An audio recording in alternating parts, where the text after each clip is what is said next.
के कार्यक्रम की शुरुआत करते हैं।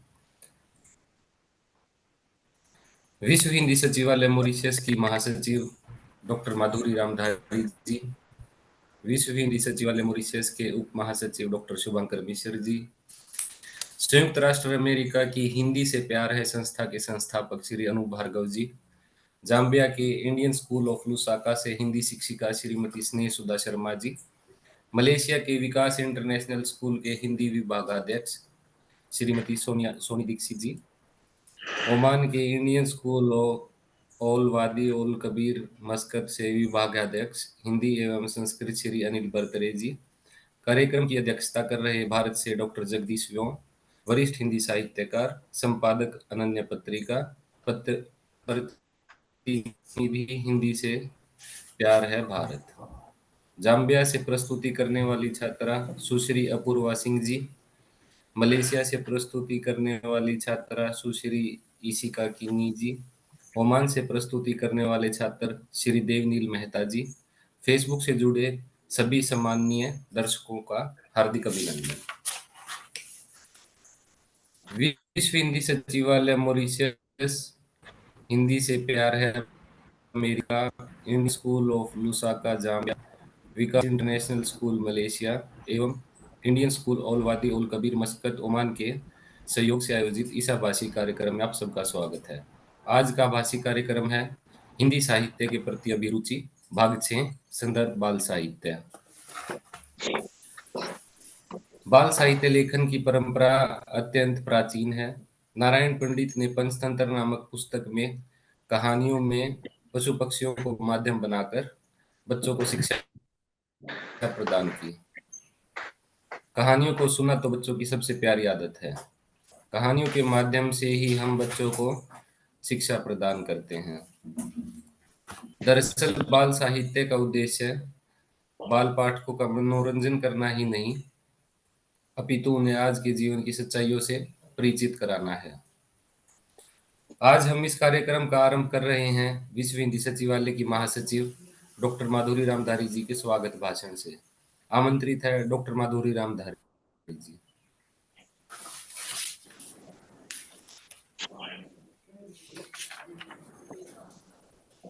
हाँ, धन्यवाद मंदीप जी। आदर के योग्य अध्यक्ष महोदय जी, शिक्षक गण एवं छात्रगण, प्रिय श्रोताओं, सादर सप्रेम नमस्ते। हिंदी में उपन्यास, कहानी, कविता, नाटक और निबंध, इन 5 साहित्यिक विधाओं पर आभासी कार्यक्रम करने के उपरांत आज बाल साहित्य पर इस कार्यक्रम का आयोजन करते हुए हमें विशेष संतोष और खुशी प्राप्त हो रही है। हम सब के हृदय में यह कामना है कि बच्चे हिंदी की पुस्तकों के प्रति आकर्षित होवें, बाल साहित्य को अधिक से अधिक पढ़ें और इसके माध्यम से ज्ञानवर्धन भी करें और हिंदी भाषा की अपनी समझ को भी बढ़ाएं।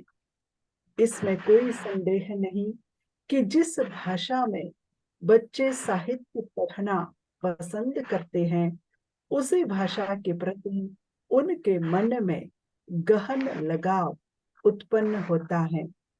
हिंदी भाषा का यह सौभाग्य है कि बाल साहित्य के रचनाकार नियमित रूप से हिंदी में सृजन कर रहे हैं और रोचक तथा शिक्षाप्रद बाल साहित्य का प्रकाशन नित्य हो रहा है। आज हमारे मध्य उपस्थित हैं बाल साहित्य की अभिवृद्धि करने वाले एक ऐसे कर्मठ रचनाकार जो हिंदी से प्यार है के प्रतिनिधि और अनन्य पत्रिका के संपादक भी हैं। बाल साहित्य के स्वरूप और विलक्षणता के संबंध में विशिष्ट ज्ञान हमें आपके अध्यक्षीय वक्तव्य के माध्यम से प्राप्त होने जा रहा है। वरिष्ठ हिंदी साहित्यकार डॉक्टर जगदीश व्योम जी का मैं आदर भाव के साथ स्वागत करती हूँ। हिंदी से प्यार है के संस्थापक श्री अनूप भार्गव जी के अमूल्य सहयोग से हिंदी बाल साहित्य के विशेषज्ञ श्री जगदीश व्योम जी की अध्यक्षता में यह कार्यक्रम करना संभव हो पा रहा है। श्री अनूप भार्गव जी के प्रति मैं कृतज्ञता ज्ञापित करती हूँ और कार्यक्रम में उनका स्वागत करती हूँ। विभिन्न देशों में स्कूली पाठ्यक्रम के अंतर्गत बाल रचनाएं निश्चित रूप से सम्मिलित की जाती हैं और पाठ्येतर पठन सामग्री के रूप में भी बाल पुस्तकें बच्चों को उपलब्ध कराई जाती हैं। विशेषकर शिक्षक गण अपने छात्रों को बाल साहित्य पढ़ने की प्रेरणा देते हैं। जाम्बिया से हिंदी अध्यापिका श्रीमती स्नेह सुधा शर्मा जी, मलेशिया से हिंदी विभागाध्यक्षा श्रीमती सोनी दीक्षित जी और ओमान से हिंदी के विभागाध्यक्ष श्री अनिल बरतारे जी हमें बताएंगे कि उनके विद्यालयों में बच्चे किस प्रकार का बाल साहित्य पढ़ते हैं और उनमें पठन संस्कृति का विकास करने के लिए शिक्षक कौन से कारगर उपाय अपनाते हैं। हिंदी अध्यापकों का इस मंच पर मैं उत्साह के साथ स्वागत करती हूँ। यह कार्यक्रम विशेषकर हिंदी पढ़ने वाले बच्चों के लिए आयोजित किया जा रहा है। हम जानना चाहते हैं कि बच्चों के हाथों में जो साहित्यिक रचनाएं पहुंच रही हैं, वे उन्हें पसंद है कि नहीं, वे बाल साहित्य का कैसे आनंद उठाते हैं और इससे कैसे लाभान्वित होते हैं, यह हम बच्चों के मुख से ही सुनने वाले हैं। Indian school of Lusaka Zambia से कुमारी अपूर्वा सिंह, विकास इंटरनेशनल स्कूल मलेशिया से कुमारी इशिका किनी और इंडियन स्कूल आल वाडी आल कबीर ओमान से श्री देवनील मेहता का हम खुशी के साथ स्वागत करते हैं। विश्व हिंदी सचिवालय के उप महासचिव doctor Shubhankar Mishra ji, IT अफसर श्री मनदीप सहारन जी, तकनीकी सहयोगी डॉक्टर सोमदत्त काशीनाथ जी एवं प्रकाश वीर जी का भी तहे दिल से स्वागत है। बाल साहित्य पर आधारित इस कार्यक्रम में भाग लेने वाले आप सबका मैं स्वागत करती हूँ। फेसबुक एवं जूम से जुड़े सभी श्रोताओं का हार्दिक स्वागत है, अभिनंदन है, धन्यवाद। विश्व हिंदी सचिवालय की महासचिव डॉक्टर माधुरी रामधारी जी को उनके इस प्रेरणादायक संदेश के लिए हार्दिक धन्यवाद। आइए आज के कार्यक्रम की पहली छात्रा प्रस्तुतिकर्ता को सुनते हैं। पहली छात्रा प्रस्तुतिकर्ता हैं सुश्री अपूर्वा सिंह जी, जो से हमारे साथ भी हैं। आप Indian school of Lusaka Zambia की छात्रा हैं। आप बाल साहित्य प्रस्तुति, आपका स्वागत है सुश्री अपूर्वा सिंह जी। धन्यवाद। आप सभी को मेरा नमस्कार। मेरा नाम अपूर्वा सिंह है। मैं 10वीं कक्षा में पढ़ती हूँ। मैं इंडियन स्कूल ऑफ लुसाका में पिछले 4 वर्ष से अध्ययन करती आ रही हूँ। हिंदी हमारी दिल की भाषा है, जो कश्मीर से लेकर कन्याकुमारी, सांसद से लेकर सड़कों और साहित्य से लेकर सिनेमा के हर जगह संवाद का सबसे बड़ा पुल बनकर हमारे साथ सामने आती है। हिंदी सिर्फ हमारी भाषा ही नहीं पर हमारी पहचान भी है। तो इस अवसर पे मैं आज आप सभी को हरिवंश राय बच्चन द्वारा रचित एक कविता सुनाने जा रही हूँ, जिसका शीर्षक है सुना है चेहरे पर किताबों से ज्यादा लिखा होता है। हारना तब आवश्यक हो जाता है जब लड़ाई अपनों से हो, और जीतना तब आवश्यक हो जाता है जब लड़ाई अपने आप से हो। मंजिल मिले ये तो मुकद्दर की बात है, हम कोशिश ही ना करें ये तो गलत बात है। किसी ने बर्फ से पूछा कि आप इतने ठंडे क्यों हो? बर्फ ने बड़ा अच्छा जवाब दिया, मेरा अतीत भी पानी, मेरा भविष्य भी पानी, फिर गर्मी किस बात को? गिरना भी अच्छा है दोस्तों, औकात का पता चलता है। बढ़ते हैं जब हाथ उठाने को, अपनों का पता चलता है। सीख रहा हूँ अब मैं भी इंसानों को पढ़ने का हुनर। सीख रहा हूँ अब भी इंसानों को पढ़ने का हुनर। सुना है चेहरे पर किताबों से ज्यादा लिखा होता है। रब ने नवाजा हमें जिंदगी देकर और हम शोहरत मांगते रह गए। जिंदगी गुजार दी शोहरत के पीछे, फिर जीने की मोहलत मांगते रह गए। ये कफ्न, ये जनाजे, ये कब्र सिर्फ बातें हैं मेरे दोस्तों, वरना मर तो इंसान तभी जाता है जब याद करने वाला कोई ना हो। ये समंदर भी तेरी तरह खुदगर्ज निकला। जिंदा थे तो तैरने ना दिया और मर गए तो डूबने ना दिया। क्या बात करे इस दुनिया की, क्या बात करे इस दुनिया की। हर शख्स के अपने अफसाने हैं। जो सामने है उसे सब बुरा कहते हैं और जिसे कभी देखा ही नहीं उसे सब खुदा कहते हैं। आज मुलाकात हुई जाती हुई उम्र से। मैंने कहा जरा ठहरो तो। वह हंसकर इठलाते हुए बोली, मैं उम्र हूँ, ठहरती नहीं। चाहते हो मुझको तो मेरे हर कदम के संग चलो। मैंने भी हंसते हुए कह दिया, कैसे चलूं मैं बन के तेरा हम कदम। तेरे संग चलने पर छोड़ना होगा मुझे मेरी नादानी, मेरा बचपन, मेरी लड़कपन। कैसे समझदारी की दुनिया अपना लूं, जहां है नफरतें, दूरियां, शिकायतें और अकेलापन। मैं तो दुनिया ए चमन में बस एक मुसाफिर हूँ। गुजरते वक्त के साथ एक दिन यूं ही गुजर जाऊंगा। करके कुछ आंखों को नम, कुछ दिलों में यादें बनकर बस जाऊंगा। धन्यवाद। मुझे ये कविता इसलिए अच्छी लगी क्योंकि ये स्पष्ट शब्दों में हमें बताती है कि हमारे जीवन में कुछ ऐसी बातें सिखाती है जो हमारे कभी ना कभी काम आएंगी। और इंसान को जिंदगी में जितना भी मिलता है उसे उसके बाद भी उसको पाने की चाहत कभी कम नहीं होती। ये कविता हमें ये भी बताती है कि इंसानों के चेहरे पर किताबों से ज्यादा लिखा होता है।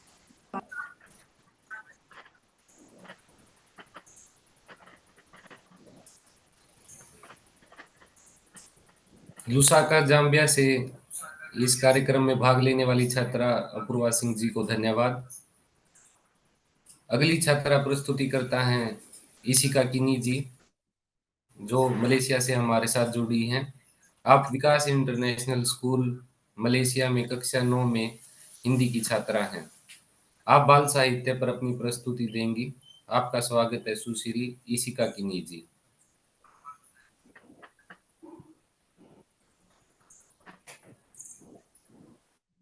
आप सबको नमस्कार। सर्वप्रथम मैं इस सम्मेलन के आयोजकों को प्रणाम करती हूँ और मैं अपने अध्यापिका जी मिसेस सोनी दीक्षित और डॉक्टर माधुरी रामधरी को धन्यवाद देना चाहती हूँ कि उन्होंने मुझे मेरे विचारों को व्यक्त करने के लिए आमंत्रित किया। मेरा नाम इशिका किनी है। मैं विकास अंतरराष्ट्रीय विद्यालय के कक्षा 9 में पढ़ती हूँ। मैं अपनी प्रिय बाल रचना के बारे में अपने विचार प्रस्तुत करूंगी।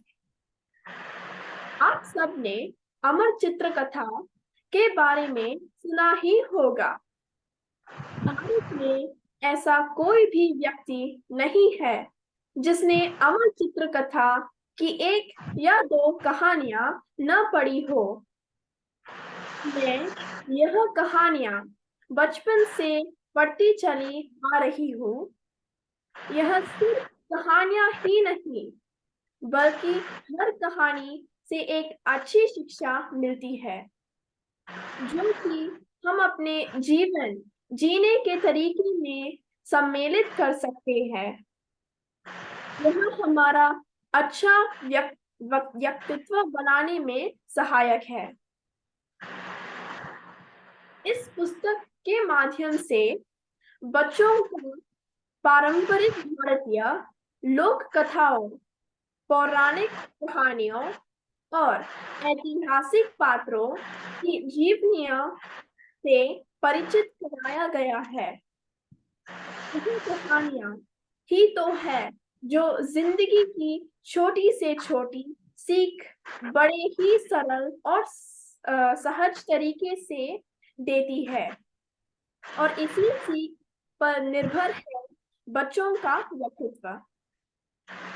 आज भले ही दिल बहलाने वाली बच्चों की नैतिक कहानियां हमारे जहन से धुंधली हो गई हो, लेकिन उनसे मिली सीख यकीनन आज भी आप सभी के दिलों में जिंदा होगी। वही आज के दौर की बात करें तो बच्चों को बहलाने के लिए बहुत से माँ बाप उनके हाथों में दूरदर्शन का दूर से नियंत्रण करने वाला यंत्र या दूरभाष यंत्र थमा देते हैं और इस बात को भूल जाते हैं कि बच्चों को बहलाने से कई ज्यादा जरूरी है उन्हें नैतिकता का पाठ पढ़ाना है। मुझे गर्व है कि मेरे माँ बाप ने बचपन से ही हिंदी पुस्तकें पढ़ने के लिए प्रोत्साहित किया है। अमर चित्रकथा में मैंने जो पहली कहानी लगभग 7-8 के उम्र में पढ़ी थी वह लकड़हरा और सुनहरी कुल्हड़ी है। इस कहानी को बहुत अच्छी तरह से दर्शाया गया है जिसे बच्चों को अमर चित्रकथा के कई अनेक कहानियां को पढ़ने के लिए प्रोत्साहित करता है। इन कथाओं के जादू से ही बच्चों के जीवन में आगे बढ़ने की प्रेरणा मिलती है और मिली भी है। अमर चित्रकथा का यह उदाहरण मुझे प्रेरित करता है मनुष्य जन्म से नहीं कर्म से महान होता है। अंत में मैं कहना चाहूंगी कि अनंतमयी जी ने भारतीय बच्चों को उनकी संस्कृति के बारे में सिखाने का जो प्रयास अमर चित्रकथा के द्वारा किया वह निश्चित रूप से सफल रहा। ध्यान से सुनने के लिए आप सभी को मेरा शुक्रिया।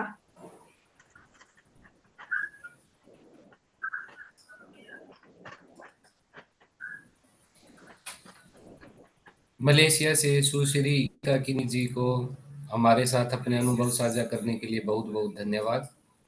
अगली प्रस्तुति के लिए आ रहे हैं ओमान से श्री देवनील मेहता जी। आप इंडियन स्कूल औलवादी ओल कबीर मस्कत ओमान में कक्षा 9 में हिंदी के छात्र हैं।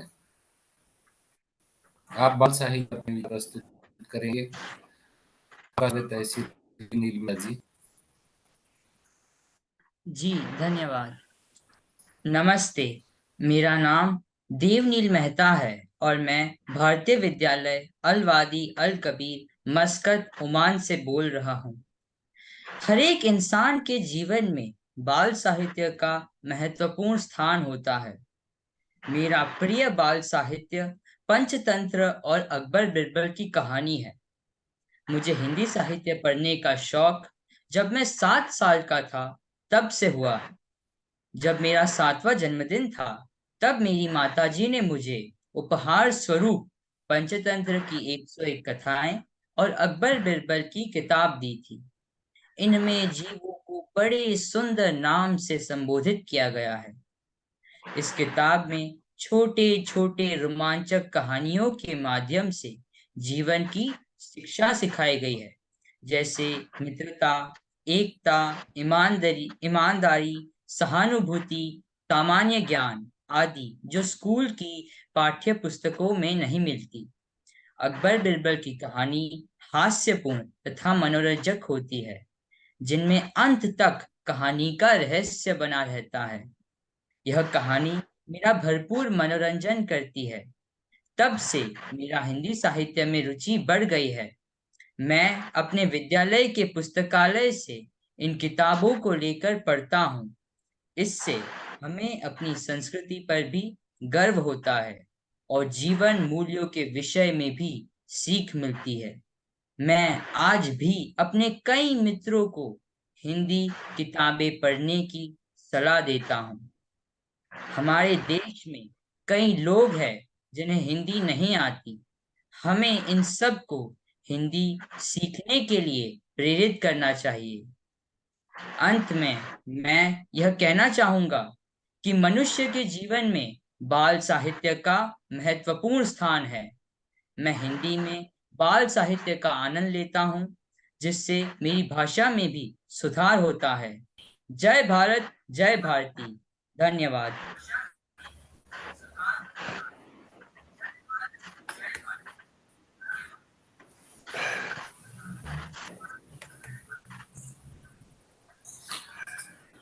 सम्मान से श्री मेहता को हम सभी से बाल साहित्य में अपने विचार साझा करने के लिए धन्यवाद।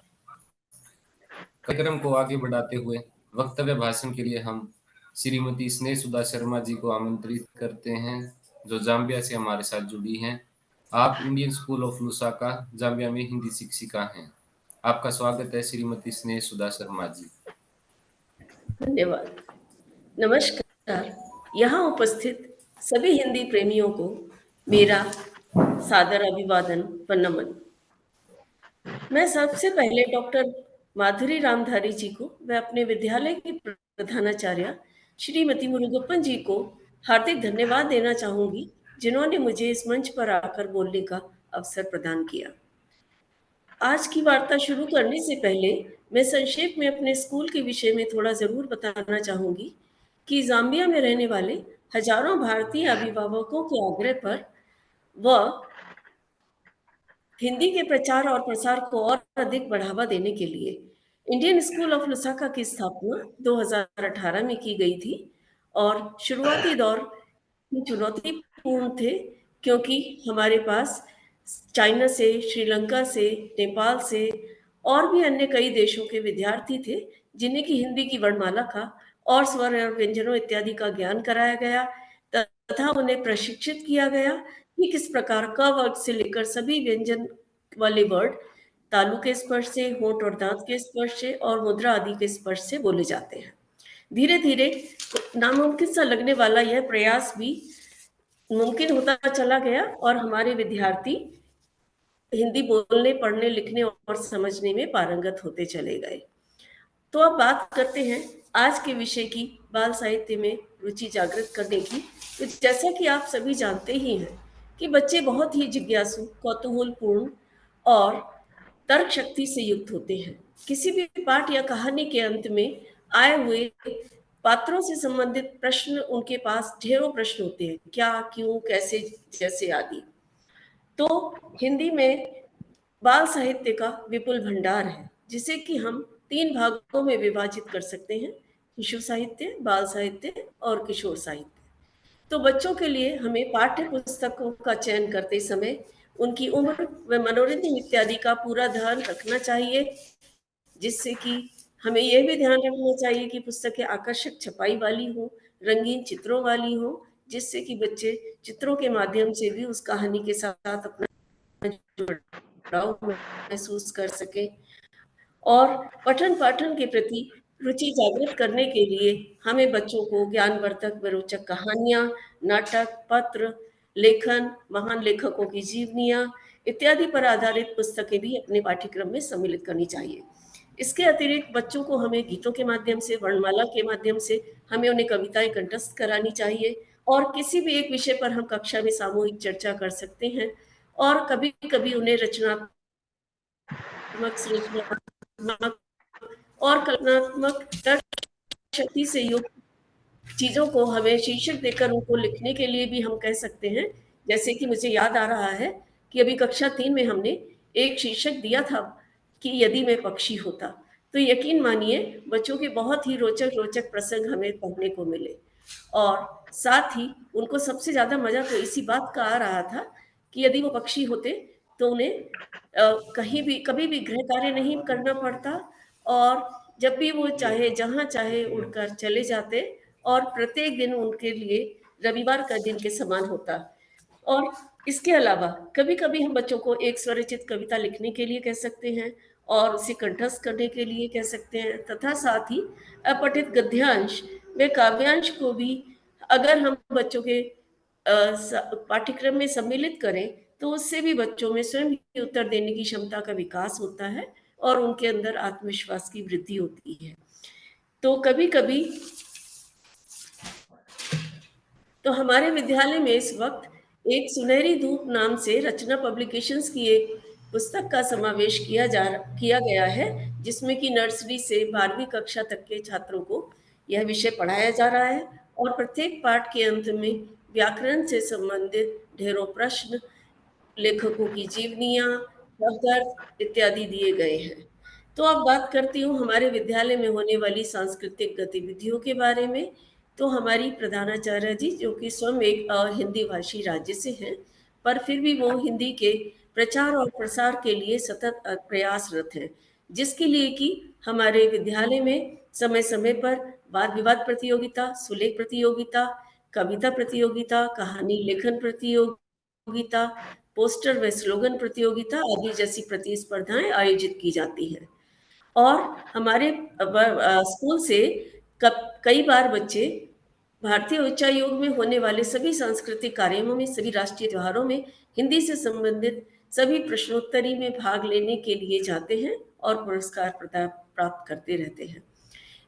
और प्रत्येक वर्ष हमारे विद्यालय के एक होनहार छात्र व छात्रा को भी एक सम्मानीय पुरस्कार, राष्ट्रभाषा पुरस्कार दिया जाता है उनके हिंदी में सर्वश्रेष्ठ प्रदर्शन के लिए। और इस वर्ष की सर्वश्रेष्ठ हिंदी राष्ट्रभाषा का पुरस्कार पाने वाली छात्रा अपूर्वा सिंह अभी हमारे साथ ही उपस्थित थी, जिन्होंने अपने विचार प्रस्तुत किए। तो अंत में हिंदी के उज्जवल भविष्य की कामना करते हुए मैं अपने विचारों को यहीं विराम देती हूँ। धन्यवाद।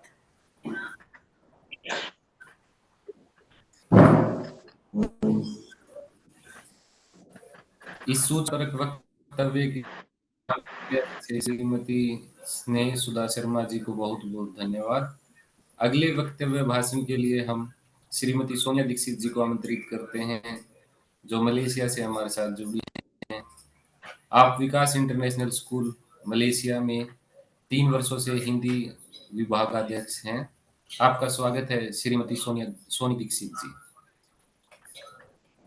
सभी सम्मानित अतिथियों, विद्यार्थियों और डॉक्टर माधुरी रामधारी को मैं हार्दिक अभिनंदन करती हूँ।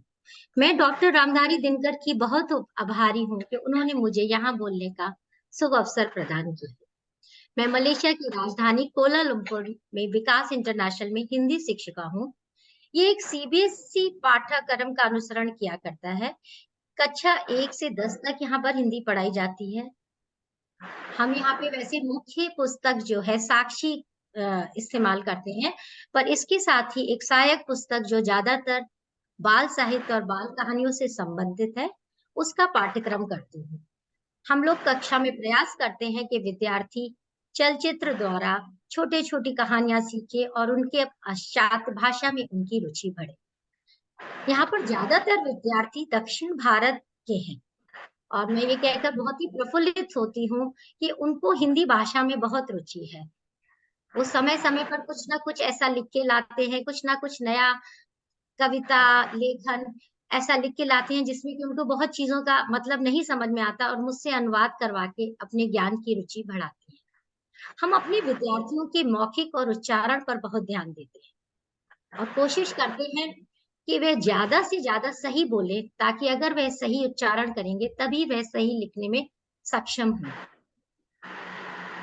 मेरा ऐसा मानना है कि जो वो स्कूल से पढ़ेंगे उसी के अनुरूप ही उनका चरित्र निर्माण होता है। कहानियों के माध्यम से हम अपने बच्चों को शिक्षा प्रदान करते हैं। हम स्कूलों में समय समय पर प्रतियोगिता भी करते रहते हैं, जैसे वाद विवाद प्रतियोगिता, लेखन प्रतियोगिता और कभी कभार कवि सम्मेलन या दोहे के ऊपर विचार विमर्श। इससे क्या होता है, बच्चों को हिंदी पढ़ने की रुचि और ज्यादा जागृत होती है। हमारे अपने पुस्तकालय, स्कूल के पुस्तकालय में बाल साहित्य के हर पहलू की पुस्तकों का संग्रह है। मैं इस बात का पूरा ध्यान रखती हूँ कि बाल साहित्य से जुड़ी हर किताबें हमारी पुस्तकालय में मौजूद हो, जैसे कि पौराणिक कथाएं, पंचतंत्र की कहानियां, कृष्ण सुदामा की कहानियां और ज्ञानवर्धक कथाएं जैसे चांद की पर्वत को पुकार, रंगों की गरिमा, और मैं कह सकती हूँ कि ज्ञान, रहस्य और रोमांचक कथाएं जैसे कि अली बाबा 40 चोर, अनोखा उपहार और इस तरीके की बाल साहित्य की पारंपरिक रूप की कथाएं जो है हमारे पुस्तकालय में है। मैं आचार्य प्रकाश मनु जी ने लिखा है कि इस दौर में एक और बच्चों की रुचि और मनोरंजन के अनुकूल परी कथाएं हैं और दूसरी तरफ ऐतिहासिक और पौराणिक कहानियां भी लिखी गई जो खेल खेल में बच्चों को सीख देते हैं और उनके व्यक्तित्व निर्माण में सहायक हैं। ये जीवन मूल्यों की हमें ऐसी शिक्षा की जानकारी देती हैं कहानियों के द्वारा कि ये दर्शकों के दिलों और दिमाग में छा जाती हैं। इनके सिद्धांत, इनको जो हम सरल, आकर्षक और मनोरंजक तरीके से प्रस्तुत करने की जो क्षमता रखती है। मैंने भी जैसे बचपन में बहुत सी कहानियां पढ़ी हैं, जैसे कि उदाहरण पे तेनालीराम, अकबर बीरबल और जैसा कि यहाँ के 2 विद्यार्थियों ने कहा है पंचतंत्र की कहानियां, ये सब आज भी मेरे दिलो दिमाग में जो उनसे सीख मिली है या जो उनसे हमें अच्छी शिक्षा मिली है वो मेरे दिमाग में आज भी मौजूद है।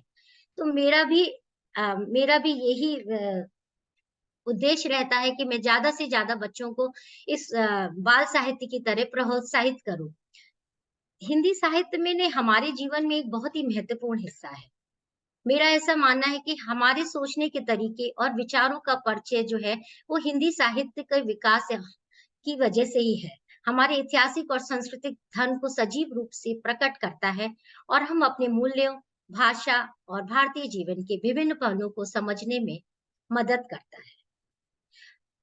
मेरा ऐसा समझना है और मैं अपने स्कूल में माता पिता को भी प्रेरित करती हूँ कि अगर बचपन में ही बच्चे चंदा मामा, नंदन, इस तरीके की वार्षिक पुस्तकें पढ़ने को प्रेरित करें तो बच्चों को खेल खेल में ही हिंदी में अभिरुचि होगी, उन्हें अपने आप ही भाषा से लगाव और प्रेम बढ़ेगा।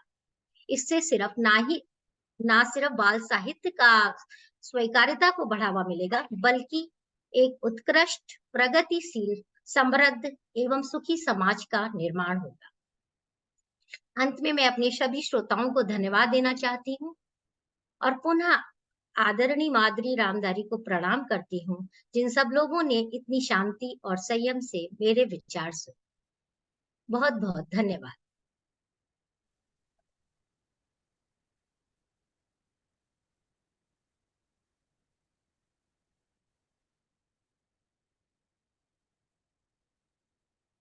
मनदीप जी आप म्यूट हैं। हाँ मनदीप जी आप म्यूट हैं, अनम्यूट करें।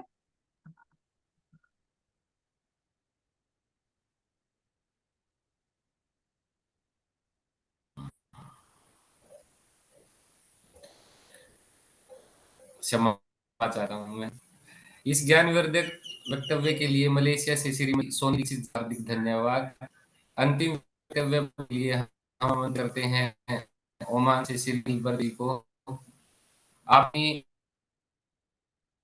बीए हिंदी साहित्य में एमफिल की डिग्री प्राप्त की है। वर्तमान में आप इंडियन स्कूल अल वादी अल कबीर मस्कत ओमान में हिंदी एवं संस्कृत विभाग के विभागाध्यक्ष। वक्तव्य भाषण के लिए आपका स्वागत है श्री अनिल बत्रे। धन्यवाद मनदीप जी। मुझे आशा है सभी मुझे सुन पा रहे होंगे। सभा में उपस्थित सभी हिंदी के सभी मनीषियों को मेरा नमस्कार। मैं माधुरी जी का विशेष रूप से आभारी हूँ जिनके माध्यम से मुझे श्री डॉक्टर जगदीश व्योम को मैं आज देख पाया। इसके पहले मैंने इन्हें अपने पुस्तकालय में ही देखा था। इनकी कुछ पुस्तकें मेरे विद्यालय के पुस्तकालय में हैं और इनके कुछ हाइकू भी मैंने पढ़े हैं जो नवीनतम विधा है, तो इसके लिए धन्यवाद। ओमान में बहुत सारे इंडियन स्कूल्स हैं, लगभग 50,000 बच्चे कुल मिलाकर 20-23 इंडियन स्कूल्स में पढ़ते हैं। मेरे अपने स्कूल में 5,500 से ज़्यादा बच्चे हैं और पिछले 20 वर्षों से मैं यहाँ कार्यरत हूँ। जैसा कि आज का विषय है बाल साहित्य, विद्यालयों में बाल साहित्य का उपयोग, तो मैं इसकी पुनरावृत्ति न करते हुए बस इतना ही कहना चाहूँगा कि मनोरंजन के माध्यम से बालकों में जीवन की शिक्षा देने वाला साहित्य ही बाल साहित्य है। बाल साहित्य के बिना हम शिक्षा की कल्पना नहीं कर सकते, क्योंकि बाल साहित्य ही वह उपकरण है, वह टूल है जिसके माध्यम से हम बच्चों को शिक्षित कर सकते हैं। बच्चों को कॉलेज के बच्चों की तरह बोरिंग लेक्चर देकर नहीं सिखाया जा सकता, और इसकी परंपरा प्राचीन समय से ही चली आ रही है। अगर हम पीछे देखें तो पंचतंत्र, हितोपदेश जैसी पुस्तकों की रचना इसी कारण से हुई थी। रही बात हमारे विद्यालय में बाल साहित्य का किस तरह उपयोग किया जाता है, इस पर मैं कुछ प्रकाश डालना चाहता हूँ।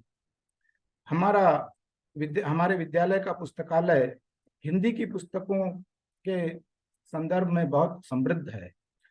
करीब 1500 पुस्तकें हमारे विद्यालय में हैं।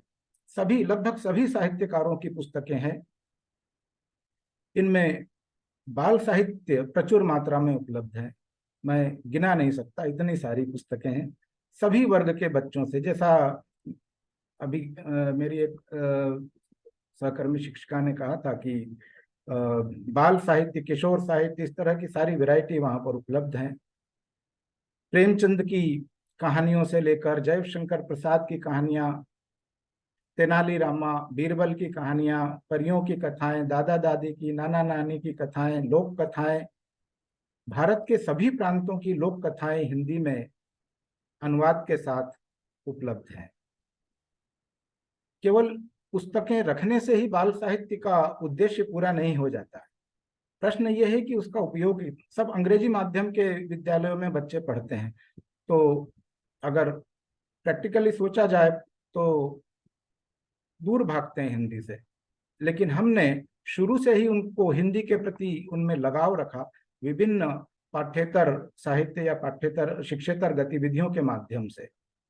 जैसे कक्षा में जब शिक्षक पढ़ाते हैं तो उसके साथ ही वो कुछ ऐसी कहानियों का भी उपयोग करते हैं कि बच्चों का मन लगा रहे और उनका ध्यान पढ़ाई में बना रहे। जैसे 5 मिनट का समय मिला पीरियड के अंत में, तो कोई रोचक कहानी, शिक्षाप्रद कहानी बच्चों को जरूर सुनाते हैं। बाल साहित्य के संदर्भ में एक और लेवल पर हम काम करते हैं, स्तर पर काम करते हैं, और वो है विद्यालय की वार्षिक पत्रिका अंकुर का प्रकाशन करते हैं। अब हमने इसका ई प्रकाशन चालू कर दिया है, जो हमारे स्कूल की वेबसाइट पर उपलब्ध है। इसमें विद्यालय के बहुत सारे विद्यार्थी अपनी मौलिक रचनाएं का योगदान देते हैं और कुछ संकलित भी देते हैं, तो एक बहुत अच्छा संग्रह हो जाता है। तो बच्चों द्वारा बच्चों के लिए लिखी गई कविताएं, कहानियां, संस्मरण, ये बच्चों तक पहुंचते हैं। यही नहीं, हम अनेक स्तरों पर विभिन्न प्रतियोगिताएं भी कराते हैं, जिससे बच्चों में, और वो अधिकतर प्रतियोगिताओं में बाल साहित्य का ही प्रयोग होता है। जैसे कोई एकांकी है, कोई नाटिका है, तो उसमें बाल कहानियों के माध्यम से बच्चे नाटिका करते हैं। कविताएं हैं तो कविता प्रतियोगिताओं में बच्चे कोई बाल कविताओं का ही, साहित्य से ली हुई कविताओं का ही प्रयोग करते हैं। तो इसी तरह उनका इसमें उनकी रुचि बनी रहती है। अंत में मैं यही कहना चाहूंगा कि बाल साहित्य का विद्यालयी शिक्षा में उतना ही महत्व है जितना खीर में शक्कर का और दाल में नमक का। धन्यवाद।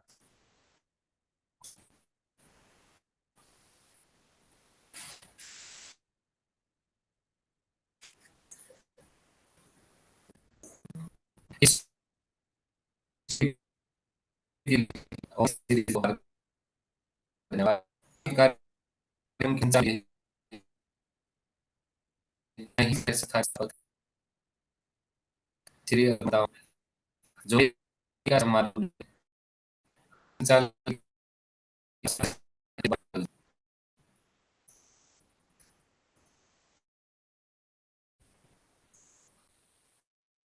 मनदीप जी, आपकी आवाज टूट रही है।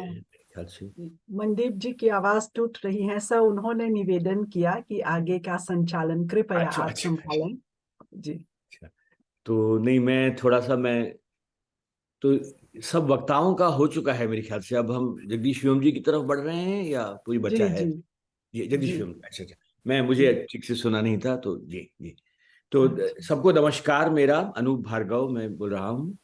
और मेरा सौभाग्य है कि हमें हिंदी से प्यार है को विश्व हिंदी सचिवालय के साथ ये श्रृंखला आयोजित करने का सुअवसर मिल रहा है। और इसमें हमें विश्व के अलग अलग देशों से वहाँ पर क्या हो रहा है हिंदी की दिशा में, और हिंदी की क्या दशा है वहाँ पर, दोनों के बारे में हमें पता चल रहा है। और साथ में हमें जो छोटे हमारे युवा साथी हैं उनको सुनने का अवसर मिल रहा है। तो मेरे ख्याल से ये एक बहुत ही अच्छा कदम है और हमें खुशी है कि हम इससे जुड़े हुए हैं। और अब हम चलते हैं आज के कार्यक्रम के अध्यक्ष डॉक्टर जगदीश व्योम जी की तरफ, जिन्हें मेरा सौभाग्य है कि मुझे उन्हें कम से कम 15-20 वर्षों से जानने का सुअवसर रहा है। जगदीश व्योम जी, मैंने इसके लिए कोई तैयारी नहीं की है, क्योंकि व्योम जी के बारे में बोलने के लिए मुझे तैयारी की जरूरत नहीं है ना? तो व्योम जी का हिंदी साहित्य के प्रति जो प्रेम है वो मैं कहूँगा एक एक अनूठा सा प्रेम है। और ये मैं बरसों से देखता आ रहा हूँ। सबसे पहला मेरा परिचय हुआ था डॉक्टर व्योम जी से, पूर्णिमा वर्मन जी ने मेरा परिचय करवाया था, जो उस समय अनुभूति पत्रिका निकाला करती थी और अभी भी निकालती हैं। सबसे सक्रिय सिपाहियों में से मैं कहूँगा उनको हिंदी के प्रति। और तब से मैं हम लोग संबंध रहा, आपस में जुड़ते रहे। और जब हमने हिंदी से प्यार है की शुरुआत की तो सबसे पहला नाम जो मेरे दिमाग में आया वो डॉक्टर जगदीश व्योम जी का था। फिर जब अनन्य पत्रिका की बात हुई तो फिर वही नाम मेरे दिमाग में आया। और व्योम जी पिछले 1 बरस से अधिक हो गया है अभी अभी हमें, और अनन्य पत्रिका का संपादन कर रहे हैं। और जहाँ तक उनकी निजी उपलब्धियों का सवाल है, मैं कहूँगा कि नवगीत के बारे में, हाइकू के बारे में, लोक साहित्य के बारे में जितना काम उन्होंने किया है शायद ही किसी ने किया होगा। और हाइकू में उनके कई संकलन प्रकाशित हो चुके हैं। कन्नौजी लोक कथाओं पर उनका एक शोध पुस्तक उनकी प्रकाशित हो चुकी है। और शायद ही कोई विधा हो जिसमें उनका हस्तक्षेप नहीं रहा हो। तो मेरे ख्याल से बस इतना ही परिचय मैं दूंगा। बहुत कुछ बोल सकता हूं उनके बारे में, लेकिन मैं चाहूंगा कि अब हम उन्हें सुने। तो डॉक्टर जगदीश व्योम जी का स्वागत है।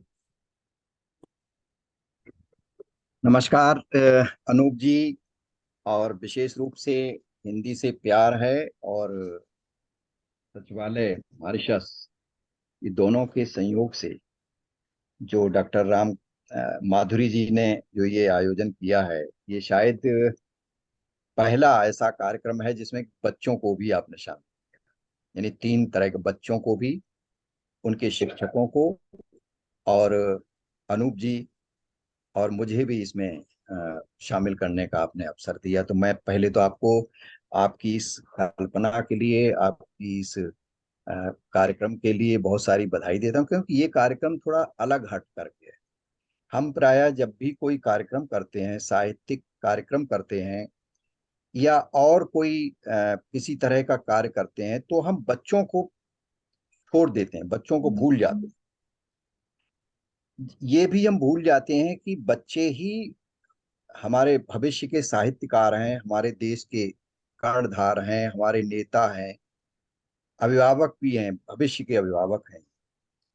तो इनको अगर आप छोड़ देंगे तो ये एक परंपरा से ये कट जाएंगे, और फिर इन्हें जो भी ठीक लगेगा, जो भी इनको पुस्तकें जो भी मिलेंगी वो ये पढ़ेंगे।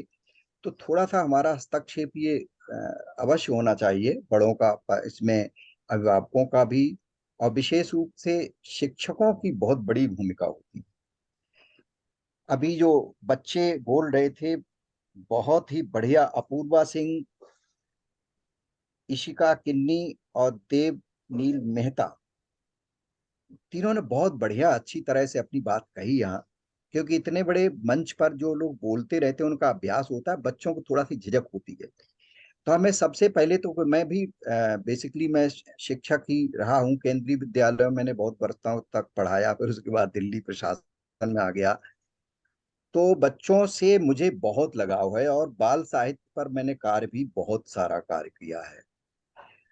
तो मुझे जब कहीं कोई बात कहने का मौका मिलता है तो मैं ये जरूर कहता हूँ कि भाई बाल साहित्य पर ध्यान देना बहुत जरूरी है। यह एक विडंबना ही है कि साहित्य में बाल साहित्य को वो स्थान नहीं मिला जो मिलना चाहिए था हिंदी में ना। तो ये अब जो कमी रह गई उसे अब सुधारा जाए। तो उसी का एक मुझे लगता है कि माधुरी जी ने, डॉक्टर माधुरी जी ने एक ये शुरुआत की, और एक आधिकारिक रूप से अगर अ, आप शुरुआत करती हैं तो ये एक बड़ी बात है और बड़ा एक संदेश भी जाता है। बहुत सारे लोग फेसबुक के माध्यम से और यूट्यूब के माध्यम से हमारे साथ जुड़े हुए हैं। मैं उन सबका भी बहुत बहुत अभिवादन करता हूँ, सबको नमस्कार करता हूँ। मैं एक दो बात कह के मैं बच्चों से ही बात करना चाहूंगा, क्योंकि बाल साहित्य पर उपदेश देना वो बहुत अच्छा नहीं होता, इसको सबसे खराब माना जाता है। और बाल साहित्य में जो हमारे पास रचनाएं हैं उन्हें भी सबको बाल साहित्य नहीं कहा जा सकता। ये बिल्कुल स्पष्ट है कि तमाम ऐसे लोग जो बाल साहित्य को समझते नहीं हैं, और वह भी क्यों, वो समझते हैं कि बाल साहित्य लिखना क्या है, बस बैठ गए कुछ भी उसमें लिख दिया और उसको छपा लिया। और वो पुस्तकें जब बाजार में आ जाती हैं और बच्चों को जब पढ़ती हैं तो बच्चे ये नहीं समझ पाते हैं कि हमें ये पढ़ना चाहिए कि नहीं पढ़ना चाहिए। लेकिन ये अवश्य है कि एक बच्चा चाहे जितना बड़ा नाम हो, लेखक का कितना बड़ा नाम हो, कितना बड़ा कद हो, कितने बड़े पद पर बैठा हो, बच्चे को इस सबसे कुछ लेना देना नहीं होता। बच्चे को उस कहानी की, उस उपन्यास की, यानी जो बाल उपन्यास होते हैं, मैंने बाल उपन्यास भी लिखे इसलिए वो बात कह रहा हूं, या बाल कविताओं की, बाल गीत की, अगर उसे पसंद आएगा तो वो पढ़ेगा, नहीं पसंद आएगा तो उठा के रख देगा और आपकी कहने से नहीं पढ़ेगा। तो अभी अमर चित्र कथा की और बहुत सारी बातें हुई, इन पत्रिकाओं को बच्चों ने, इन्होंने पढ़ा है, इन्हें वो कविताएं मिली हैं। दुर्भाग्य से बहुत सारी पत्रिकाएं जो पहले बहुत अच्छी निकलती थी बाल साहित्य की, वो अब भारत में भी बंद हो चुकी हैं। लेकिन और कुछ शुरुआत हुई है, फुटफुट चलती हैं, फिर बंद हो जाती हैं। तो इसके लिए भी हम लोगों को ही कुछ न कुछ करना होगा। अब बच्चे कौन सा बाल साहित्य पढ़ें, ये शिक्षकों का दायित्व है। अगर शिक्षक बाल मनोविज्ञान से परिचित नहीं है, वह बच्चे की मानसिकता को नहीं समझता है, बच्चे को बाल साहित्य यानी जिस अवस्था का है, चाहे वो किशोर अवस्था का हो या बालक हो या शिशु हो, तो उसके अनुरूप ही पुस्तकें उसको देनी चाहिए। बाल साहित्य की जो रचनाएं हैं, कहानियां हैं, कविता, उसमें विशेष रूप से है कि एक तो कठिन शब्दों का प्रयोग ना हो। हम ये अनुमान लगाएं कि बच्चा इन शब्दों को से परिचित है, तभी वह उनको पढ़ेगा। अगर वो ऊपर ऊपर शब्दकोश लेकर के अगर बच्चे को अर्थ ढूंढना पड़ा है तो वो बाल साहित्य नहीं माना जाता। दूसरा ये, बाल साहित्य में कोई विवाद वाला शब्द नहीं आने चाहिए। ऐसे शब्द जो कि बड़े तो उनको समझ लेते हैं, लेकिन बच्चे उनका सीधा सीधा अविधा में अर्थ ग्रहण करते हैं, तो इसलिए उनसे भी हमें बचना चाहिए। तो ये छोटी छोटी बातें हैं जो बाल साहित्य की हैं। मैं दो तीन बातें ये कहूंगा कि ये हमारे पास 3 बहुत विद्वान शिक्षक हैं, 3 बच्चे हैं, कि बच्चों के लिए, चूंकि मैंने भी जो मैं करता रहा हूं, जो अनुभव से मैंने, वो मैं अपनी एक दो बात बता दूं। मैंने दिल्ली में मैं यहाँ शिक्षा विभाग में रहा, डिप्टी डायरेक्टर एजुकेशन रहा, तो मेरे पास बहुत सारे विद्यालय थे। तो मैं जब विद्यालयों में अपनी टीम लेकर के निरीक्षण के लिए जाता था, तो मेरी जो साथ के प्राचार्य होते थे उनसे तो मैं कह देता था, आप लोग क्लास देखिए, मैं किसी क्लास में घुस जाता था और उसमें बच्चों से बात करता था, कि वो मेरी हॉबी है, मुझे बहुत अच्छा लगता। बच्चों की मैंने कम से कम यहाँ 100 कार्यशालाएं दिल्ली के विद्यालयों, पब्लिक स्कूल्स में और गवर्नमेंट स्कूल्स में मैंने की। तो उनके आधार पर मैं कह सकता हूं कि जो अभी आपने पत्रिका निकालने की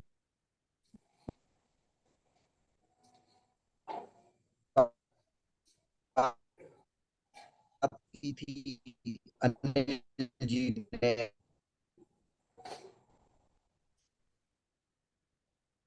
बच्चों से देते हैं कि बस आप रचनाएं लाइए इस डेट तक, तो बच्चे क्या करते हैं, बच्चे इधर उधर से किसी की रचना उठाते हैं, उसको लिखते हैं और उसमें अपना नाम डाल के दे देते हैं, वो पत्रिकाओं में छप जाती है।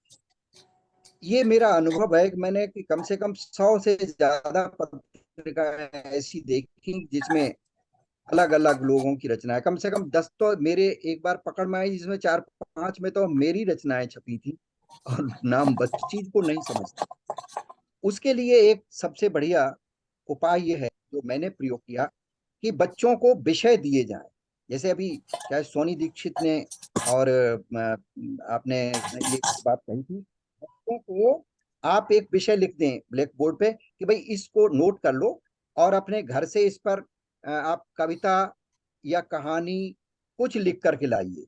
उनसे ये कहिए कि कहानी, और बच्चा अगर लिख करके लाए तो उसमें एक बात का ध्यान जरूर रखें हमारे शिक्षक बंधु, कि उसमें बच्चे का बचपन होना चाहिए। बच्चे ने अगर 50 वर्ष के अनुभव वाली बातें उसमें लिखी हैं तो समझ लीजिए ये कहीं से उठा के लाया है, या किसी ने इसकी कविताएं लिख दी हैं, या इसने कहीं से उतार लिया है, वो बच्चे की तो नहीं हो सकती। तो बच्चे को ये प्रेरित करिए कि देखिए, और बच्चा गलती अगर करे तो समझ लीजिए ये अच्छी बात है। बच्चा अगर उसमें अशुद्धियां लिखे तो बच्चा तो लिखेगा ही अशुद्धियां, तो उसको आप बाद में धीरे धीरे सुधारना। उसमें ये देखिए कि बच्चे कहना क्या चाह रहा है, और विषय उनको ऐसे दीजिए जैसे मैं विषय देता, कोई विषय दे दिया, गिलहरी दे दिया, चिड़िया दे दिया, या चींटी दे दिया, कोई पेड़ दे दिया, कहा कि इसमें 3 पंक्तियों में आप कविता लिखो। कविता में तुकान तो होना जरूरी नहीं है, कुछ भी आप लिख के लाओ, तो उसमें बच्चा अपने मूल विचारों को लिख करके लाएगा। फिर उसके बाद आपको जब समय मिले तो आप उसमें थोड़ा सा कर दीजिए, शब्द को अगर हम यहाँ कर दें तो ये और अच्छा होता है। तो बच्चा उस चीज को पकड़ेगा भी, और पत्रिका में अगर छपती है तो उसको लगेगा कि हाँ ये मेरी रचना है। और अगर एक बच्चे की रचना छपती है, उसकी मौलिक लिखी हुई, उतारी हुई अगर छप जाएगी तो उसे उसमें कोई लगाव नहीं होता। तो वो बच्चा अपने मम्मी पापा से लेकर के जाने किन को दिखाएगा कि देखो मेरी, मैंने कविता लिखी और मेरी कविता ये छपी है।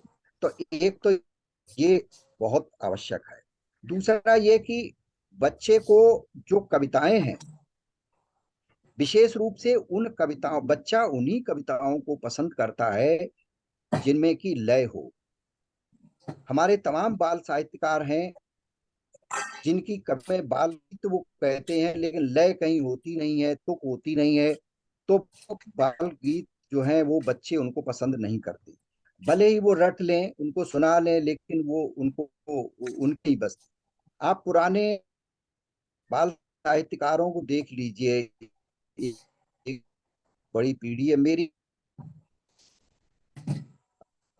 एक ब्लॉग है, मैं उसमें लिंक दे दूंगा को, तो वो सब उनका कलेक्शन है। उसमें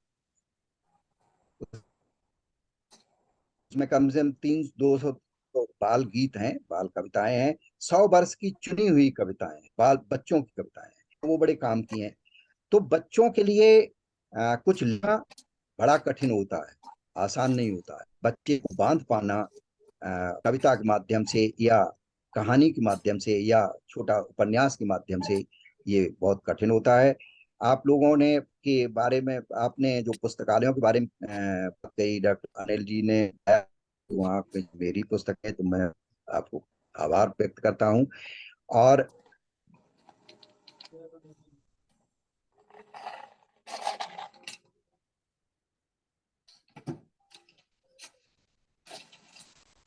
अगर एक रुचि बना लें तो वो ज्यादा अच्छा है, क्योंकि हिंदी बाल साहित्य के नाम पर कचरा बहुत सारा ऐसा है जो पढ़ने लायक नहीं होता है, तो वो भी नहीं चाहिए। बच्चे को अगर आप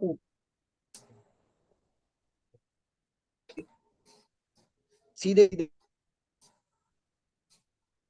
नैतिकता की बात करेंगे तो बच्चा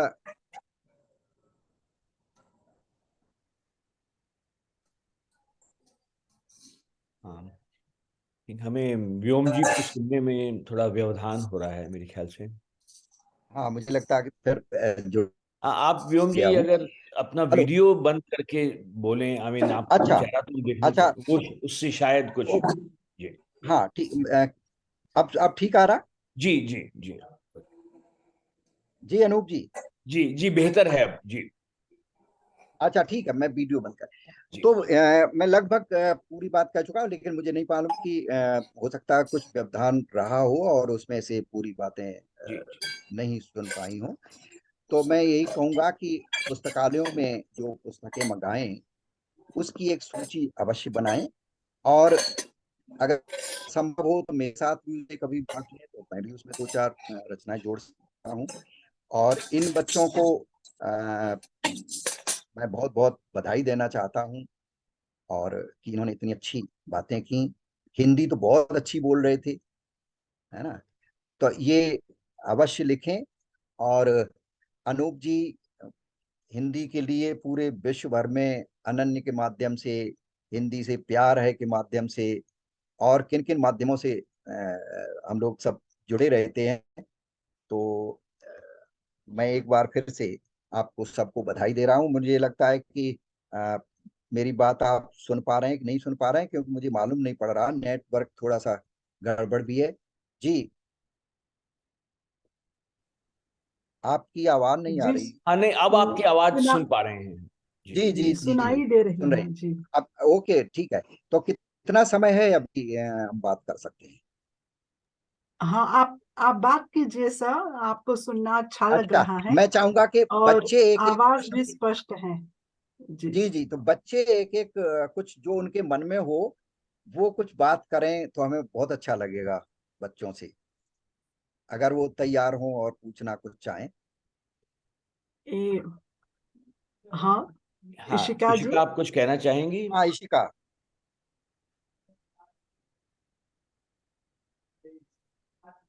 इशिका तुम्हारा माइक बंद है। देव आप भी अनम्यूट। अपना माइक अनम्यूट करें और अगर कुछ बोलना चाहें तो स्वागत है जी सर, मैं आपकी बात से पूरी तरह से सहमत हूँ कि बाल साहित्य का बच्चों के जीवन में एक महत्वपूर्ण स्थान होता है और इसी से जीवन का मतलब अच्छे जीवन का निर्माण होता है बचपन से ही। बहुत अच्छा। आप कुछ लिखते हैं देवनील? जी मैंने हिंदी में एक कविता भी लिखी है, अरे वाह, भारत बहुत अच्छा, जयतु करके। बहुत बढ़िया। हाँ, आप सुना देखिए, दीजिए। हाँ, देवनील हाँ जी, आप अपनी कविता सुना दीजिए जो आपने स्वयं सुनाइए, रची है। अपना माइक अनम्यूट कर लें। हाँ जी सुनाइए। आप मुझे 2 मिनट दीजिए, मैं जरा मतलब वो ढूंढ लेता हूँ। अच्छा, तो तब अच्छा तक हम अच्छा। अपूर्वा जी को सुनते हैं। हाँ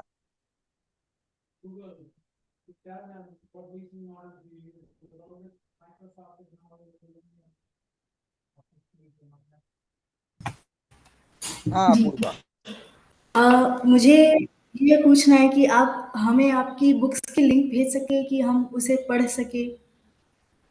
बिल्कुल, हम अगर कोई व्यवस्था हो, कोई अगर भारत आए तो मैं उनको आपके लिए पुस्तकें बना करके दे दूंगा, और पुस्तकों का मैं पीडीएफ लिंक यहाँ भेजूंगा, डॉक्टर साहब के पास भेज दूंगा, तो वहां से आपको मिल जाएंगे। ठीक है, मेरे दो बाल उपन्यास हैं, कुछ कहानियां सीबीएसई के कोर्स में बहुत सारे पब्लिक स्कूल्स में वो पढ़ाई जाती हैं, तो आपको भी अच्छा लगेगा। वैसे अ, अगर आप गूगल पर या यूट्यूब पर जगदीश व्योम डाल देंगी तो वहाँ बहुत सारी मिल जाएंगी बाल कविताएं हमारी, जो बहुत अलग अलग लोगों ने उस पर वीडियो बना बना के कोर्स किए हैं, तो वो डाले हुए हैं। और आप अपना धन्यवाद। लिखें तो जरूर भेजें, ठीक है? देखिए, एक और जी। जानकारी मैं दे दूं कि मैं एक विश्व भर के बच्चों की कविताएं, तो उसमें अब तक 200 स्कूलों के बच्चों की कविताएं हैं जो उन्होंने लिखी हुई हैं। विशेष रूप से जो हमने कार्यशालाएं की थी उनके माध्यम से रचनाएं ली हैं। तो उसमें ड्यूक यूनिवर्सिटी के भी बच्चे हैं, कुछ अलग अलग यूनिवर्सिटीज के भी बच्चे हैं, और आपके शारजाह से भी हैं कुछ। तो आप भी उसमें अपनी भेज सकती हैं। वो किताब जल्दी ही प्रकाशित होगी, एक प्रकाशक के पास। अगर लिखें कुछ तो जरूर भेजें। कविता कैसी भी हो सकती है, छंद भी हो सकती है, बिना छंद भी हो सकती है, कविता हो और थोड़ी बहुत जरूरत होगी तो हम उसको ठीक कर देंगे। ठीक है, तो हम चाहेंगे उसके लिए भी आप जी लोग भेजें। धन्यवाद। जितने ये 3 जुड़े हैं, 3 बच्चे, ये तीनों तो भेजें ही भेजें। अपने विद्यालय के, अपने स्कूल के और बच्चों को भी आप अगर कोई लिखते हैं तो उन्हें भी जोड़ सकते हैं, उन्हें अच्छा लगेगा। बहुत बहुत सुंदर अच्छा। बात। जी, अपूर्वा जी तो जाम्बिया से हैं, इंडियन स्कूल ऑफ लुसाका, और वहाँ की जो प्रिंसिपल हैं, प्रधानाचार्य, उनके साथ हमारा संपर्क है। तो जी आप यदि लिंक भेजें अपनी बिल्कुल पुस्तकों की बिल्कुल। तो हम, जी हाँ, प्रिंसिपल जी से अनुरोध करेंगे कि सभी जी विद्यार्थियों के साथ शेयर करें। बिल्कुल बिल्कुल। मैं 1-2 दिन में भेजता हूँ। धन्यवाद सर। हाँ इशिका, कुछ अपना माइक अनम्यूट कर लो और कुछ कहना चाहो तो बताओ।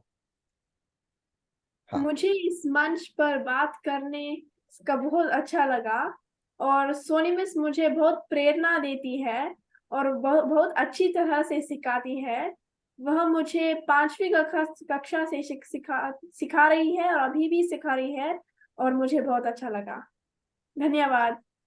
आप इसी पर एक कविता लिखेंगी कि आपको क्या अच्छा लगा। ठीक है, इस पर सभी बच्चे लिखें कि आज आपने यहाँ भाग लिया तो उसमें क्या अच्छा लगा। ठीक है, हाँ और जरूर। उस पर आप 4-5 पंक्तियों की कविता लिखें। उसमें चाहे बड़ी पंक्ति हो जाए, छोटी हो जाए, उसकी चिंता नहीं करें। हैं, तो और मन की बात लिखें, प्रशंसा तारीफ नहीं लिखें। आपको जो ऐसा लगा, अच्छा लगा तो लिखें, खराब लगा तो लिखें। ठीक है, और इसी तरह से ये जो हमारी रचनात्मकता है लिखने की, वो बढ़ती है। बहुत अच्छा बच्चों। जी सर, वो जो कविता है वो मैं बोल सकता हूँ? हाँ हाँ हाँ, बिल्कुल बिल्कुल। जी अवश्य। मेरा वीडियो जो है वो थोड़ा काला आ रहा है, वो कुछ कोई बात नेटवर्क नहीं, इश्यू के कारण। हमने देखो वीडियो अपना बंद कर रखा है, तो आप, जी जी कोई सर। बात नहीं। हाँ, पढ़ो। भारत जय तू। हम्म। जब तक प्रश्न है मेरे भारत के मान का, जब तक प्रश्न है मेरे भारत के सम्मान का, हम सब भारतवासी करते हैं अपने देश पर स्वाभिमान। हंसते हंसते कर सकते हैं देश के लिए बलिदान। हमारे देश में है कई प्रसिद्ध खान, जैसे कि रोटी, सब्जी, दाल, चावल और नान। जब तक प्रश्न है मेरे भारत के मान का, जब तक प्रश्न है मेरे भारत के सम्मान का, नमन हो भारत के ज्ञानियों के ज्ञान का, सिखाया है उन्होंने हमें महत्व दान का। भारत माता है हम देशवासियों की शान, इसकी रक्षा के लिए दे देंगे हम अपनी जान। जब तक प्रश्न है मेरे भारत के मान का, जब तक प्रश्न है मेरे भारत के सम्मान का, नहीं सहेंगे हरगिज हम भारत का अपमान। भारत से उखाड़ फेंकेंगे उन विदेशियों का अभिमान। भारत स्वागत करता है अपने हर एक मेहमान का। आओ मिलकर हाथ बटाएं स्वच्छ भारत अभियान का। जब तक प्रश्न है मेरे भारत के मान का, जब तक प्रश्न है मेरे भारत के सम्मान का। धन्यवाद। बहुत बहुत अच्छा। देवनील, तुम तो बहुत अच्छी कविता लिखते हो। अच्छा, अब एक, तीनों लोगों को मैं एक विषय दे रहा हूँ। ठीक है, उस पर आपको कविता लिखनी है या कहानी लिखनी है, जो चाहो वो लिख सकते हो। आप जिस देश में रहते हैं, ठीक है, जैसे आप अपूर्वा जाम्बिया में रहती हैं, ये मस्कट में रहते हैं, कहाँ रहते हैं, वहां कौन सा पेड़, ट्री, वृक्ष, ठीक है ना, वहां का हो, उस पर आपको एक कविता या कहानी कुछ लिखनी है, अपने जिस जगह रह रहे हैं उस देश के पेड़ पर। ठीक है, बहुत सुंदर विषय लिखेंगे दिया है डॉक्टर साहब आपने। जी। मुझे लगता है इस पर बच्चे लिख सकते हैं। आप पहले बिल्कुल खोजिए कि कौन सा यहाँ का सबसे अच्छा पेड़ है। ठीक है, और बिल्कुल। उस पेड़ को फिर आप उस पे उसके पास में, अब मैं बताता हूँ कैसे कविता लिखनी। उस पेड़ के पास आपको जाना है, घर बैठ के नहीं लिखना है, जब भी मौका मिले। और वहां कम से कम 15 मिनट आपको पेड़ को देखना है, उसकी पत्तियों को, उसकी जड़ को, उसके अगर फूल लगे हैं उन्हें देखना है, उसके तने पे कोई दरारें हैं, झाड़ियां हैं, कुछ है उन्हें देखना है, कोई कीड़े पतंगे उस पे चढ़ रहे हैं, जो भी आपको मिले उसी को आपको नोट कर लेना है, उसको नोट करके ले आइए, फिर बाद में अपना कविता लिखिए। तो वो जो कविता आप लिखेंगे वो कविता कोई और नहीं लिख सकता, ठीक है ना। और यही कविता लिखने का एक तरीका होता है, क्योंकि आप जिस पेड़ के पास बैठे हैं, भले उस पर 100 लोग कविता लिखें, लेकिन जो चीज आपने देखी है वो कोई और नहीं देखेगा, आपने अपनी आंखों से उसको देखा है। तो वहां आप बैठिए, कम से कम 15 मिनट बिल्कुल उसको देखिए, कैसे उसकी पत्तियां हिलती हैं, कैसे डालें हिलती हैं, कैसे उसमें फूल आते हैं, कैसे रंग है, कोई चिड़िया आकर के बैठती है, उस कौन सी चिड़िया, मतलब कुछ भी आपको ऐसी बहुत सारी चीजें मिलेंगी जिन पर आप कविता लिख सकते हैं। तो इसे नोट करें और इस पे जरूर लिखें, और वो कविता मेरे पास भेजें, डॉक्टर माधुरी जी के माध्यम से जी भेजें। हाँ, शिक्षकों से मैं अनुरोध करती हूँ कि विद्यार्थी अपनी कविता लिख देंगे तो कृपया उसे हमें भेजिएगा। हम कविता डॉक्टर व्योम जी के पास भेजेंगे और उनकी प्रतिक्रिया के साथ आपको वापस कविता भेजेंगे। और डॉक्टर व्योम जी को अगर बच्चों की रचना भी अच्छी लगेगी तो फिर उसके प्रकाशन पर भी विचार कर सकेंगे। बहुत बढ़िया, मैं तो मुझे तो अच्छी लगेगी। और एक इस तरह की एक ब्लॉग भी है जहाँ बहुत सारे बच्चों के, उसमें भी हम लगाएंगे, उसका लिंक भेजेंगे। तो ये बच्चे जरूर लिखें, और मुझे विश्वास है कि बहुत अच्छा लिखेंगे। तो हमें 3 देशों में जो पेड़ हैं उनके बारे में हमें भी जानकारी, हम भी आपके माध्यम से सीखेंगे, है ना। तो इस तरह के जब लिखते हैं तो वो चीजें ज्यादा दूर तक जाती हैं, ज्यादा लोगों तक पहुंचती हैं। तो आज बहुत अच्छा लगा बच्चों के साथ, और इन बच्चों को जिन्होंने शिक्षित किया है, वो शिक्षक हमारे बीच में आज रहे। तो मैं सबको आज प्रणाम करता हूँ कि आपने बहुत अच्छी तरह से शिक्षा दी। और मेरी जब कभी कहीं जरूरत हो तो आप याद करेंगे तो मैं आपको जूम पर बस एक क्लिक में मिलूंगा। जी माधुरी जी। जी, आपकी आवश्यकता बार बार पड़ेगी सर, अरे बिल्कुल, क्योंकि मैं हमेशा आपने एक इस कार्यक्रम हमेशा को आपने एक कार्यशाला का भी रूप दिया और एक विचार मंच का भी रूप प्रदान किया है। तो यह हमारे लिए अद्भुत है। बहुत बहुत धन्यवाद आपको। और हमें तो बड़ा ये बहुत अच्छा लग रहा है कि आपने इसकी वागडोर थामी है, और निरंतर ये बढ़ता रहेगा। कुछ कार्यशालाएं आप बच्चों के लिए या बड़ों के लिए जब अवश्य। जब करें तो जी। जरूर, क्योंकि बहुत ज्यादा कविता सुनाने से अच्छा मुझे लगता है कि कार्यशाला में बहुत कुछ हम सीख सकते हैं एक। धन्यवाद बहुत। जी बहुत धन्यवाद। चलिए, आदरणीय जी व्योम जी को बहुत बहुत धन्यवाद उनके व्यावहारिक सुझावों के लिए, और उनके अनुभव से हमें बहुत कुछ सीखने को है। और जैसा कि व्योम जी ने कहा और माधुरी जी ने भी उसकी तरफ इशारा किया, आप हमें कविताएं भेजिए, और अगर हमें पसंद आएंगी तो हम उनके प्रकाशन पर विचार करेंगे। वो प्रकाशन विश्व हिंदी सचिवालय की पत्रिका में हो सकता है, वो प्रकाशन अनन्य पत्रिका में हो सकता है ना। तो हमें खुशी होगी कि हम आपकी, जो जैसा कि व्योम जी ने कहा, अपने खुद के अनुभव से उपजी कविताएं अगर आप हमें भेजें तो हमें खुशी होगी। चलिए, अब हम आगे चलते हैं इस कार्यक्रम के अगले पड़ाव पर। और वो है, हम लोग आप सबको एक औपचारिक धन्यवाद देना चाहेंगे। और इसके लिए मैं विश्व हिंदी सचिवालय के उप महासचिव श्री शुभांकर मिश्रा जी को आमंत्रित करता हूं। शुभांकर मिश्रा जी, आप आएं और सबका औपचारिक धन्यवाद दें। धन्यवाद। आदरणीय धन्यवाद अनु भार्गव जी, बहुत बहुत आभार आपका। मुझे औपचारिक धन्यवाद ज्ञापन के लिए जो कार्य सौंपा गया है, उस संदर्भ में मैं सबसे पहले धन्यवाद ज्ञापित करता हूं अपनी महासचिव डॉक्टर माधुरी रामधारी जी का। आप महासचिव विश्व हिंदी सचिवालय में आपका नेतृत्व हम सबको मिल रहा है। आपने बाल साहित्य की उपादेयता रचना के उद्देश्य और अन्य बहुविध पक्षों पर प्रकाश डाला। आपका नेतृत्व निश्चित रूप से इस दिशा में काफी प्रभावी है और निश्चित रूप से हम इसी तरह से और भी बहुविध हिंदी के कार्यक्रमों के साथ विश्व हिंदी सचिवालय आपके सामने आता रहेगा। बहुत बहुत आभार आपका। मैं आभारी हूँ इस कार्यक्रम के अध्यक्ष श्री आदरणीय श्री जगदीश व्योम जी का। आप वरिष्ठ हिंदी साहित्यकार हैं और प्रतिनिधि हैं हिंदी से प्यार के। आपने बाल साहित्य के मर्म के बारे में हम सबको समझाया कि वो संवाद की एक शैली है। निश्चित रूप से आपने एक बड़ी अच्छी बात कही कि जो अध्यापकों के साथ भी बात कर रहा था, को सुन रहा था, तो उन सब ने कहा कि मैं अपनी कक्षा में ये कराती हूँ, मैं अपनी कक्षा में ये कराता हूँ। तो मैं ये कहने वाला था कि कक्षा से बाहर निकलिए, समाज की प्रयोगशाला में जाइए और निरीक्षण के माध्यम से भाषा अर्जन की बात करिए। जो निरीक्षण की शैली है, जैसा कि आपने आदरणीय व्योम जी ने कहा भी इस बात को, कि जो निरीक्षण की शैली है, जो समाज को देखने का जो नजरिया है, वो हर व्यक्ति का अलग अलग हो सकता है। और इस दिशा में तब जा करके, और जैसे कि भार्गव जी ने कहा कि आपके अनुभव से उपजी हुई चीज पर लिखिए, तो ये वही चीज है कि जब आप निरीक्षण करते हैं, अलग अलग दृष्टिकोण से देखते हैं, एक ही चीज को देखने का हर व्यक्ति के लिए नजरिया अलग होता है, तभी उसमें नवीनता आती है और तभी उसमें एक मर्म झलकता है।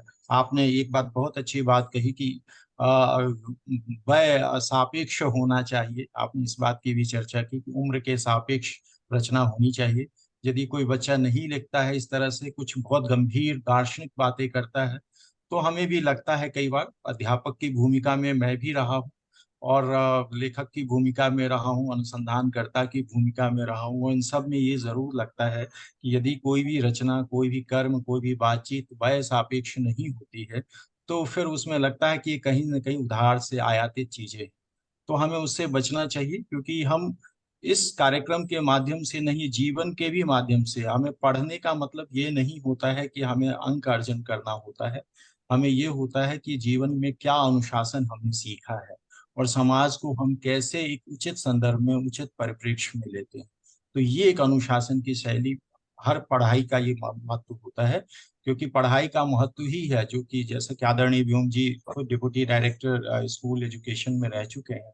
तो एजुकेशन का मतलब ही है कि जो हमें हमसे साक्षात्कार कराए, आत्म साक्षात्कार कराए। बहुत बड़ा प्रसंग है शिक्षा का, जो एजुकेशन शब्द का ही मतलब है कि बाहर निकालना अंदर से।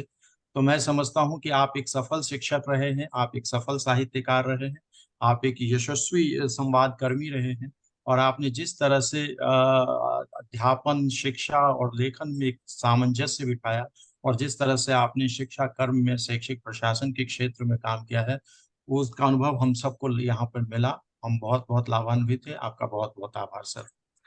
मैं आभारी हूँ, और इनके साथ में मैं अब बच्चों की बात करता हूँ। अपूर्वा, आपकी कविता हरिवंश राय बच्चन के बारे में आपने उल्लेख किया, और जब मैं हरिवंश राय बच्चन का आपने नाम लिया तो मुझे लगा कि आप शायद आ रही रवि की सवारी पढ़ेंगे, लेकिन ऐसा नहीं हुआ। आपने बड़े गूढ़ दार्शनिक, हार जीत, कोशिश, जीवन जीने की कोशिश, ऐसे गंभीर विषय की बात की, जिसकी तरफ आदरणीय व्योम जी ने भी इशारा किया था कि वह सापेक्ष होता तो अच्छा लगता, लेकिन नहीं, सही बात है। और लेकिन इस संदर्भ में भी हमारे यहाँ एक दर्शन कालिदास ने स्वयं कहा है कि न धर्म वृद्धेषु वयः समीक्ष्यते, कि जब ज्ञान के मामले में उम्र देखी नहीं जाती है। तो एक ये भी पक्ष है हमारे सामने में, दर्शन का पक्ष है, हमारे शास्त्रों का पक्ष है।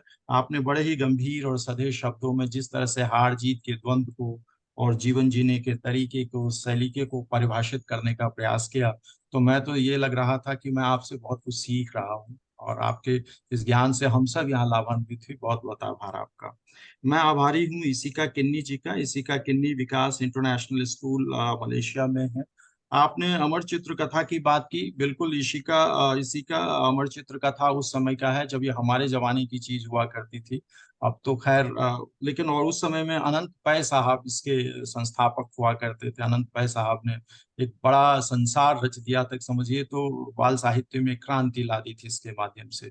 और उन जवानों में अनंत पै साहब ने इसका ऑडियो वर्जन भी निकाला था, जो अमरनाथ नाम से प्रकाशित हुआ था।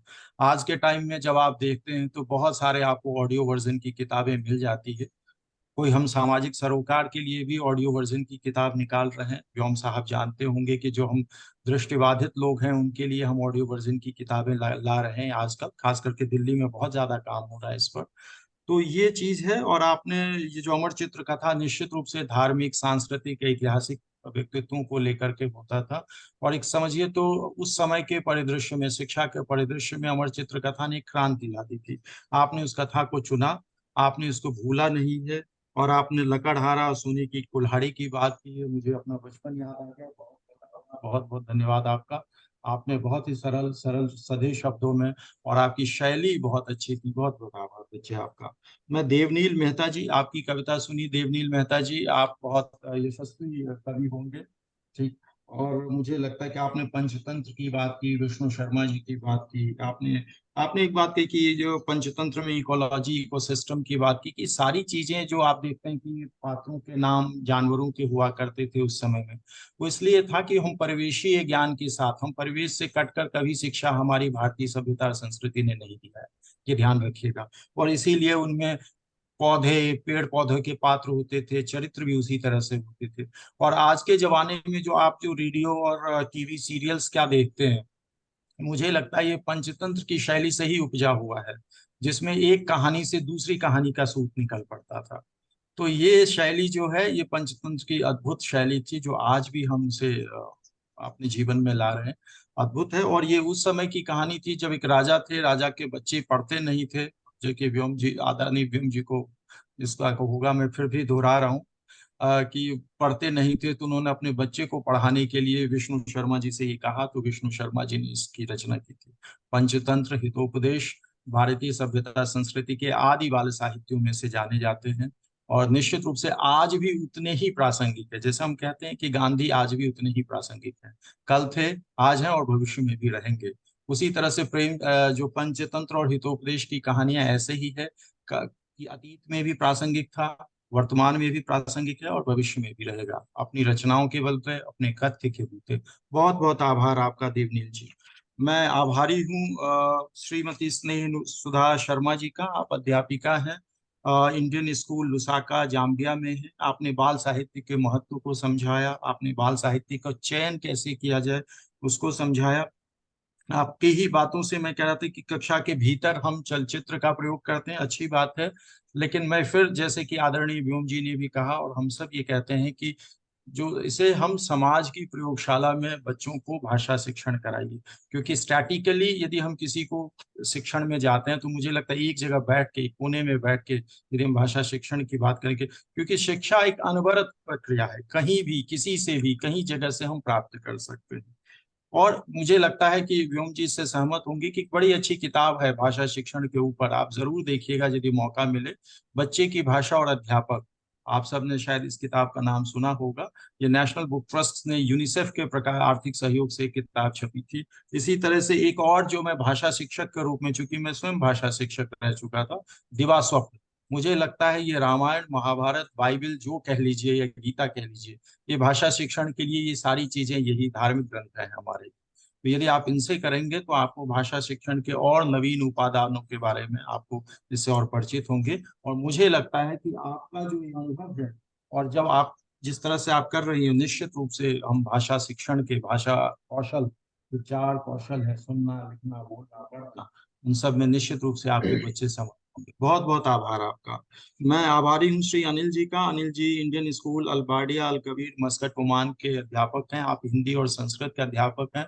आपके ऊपर दो जिम्मेदारी है।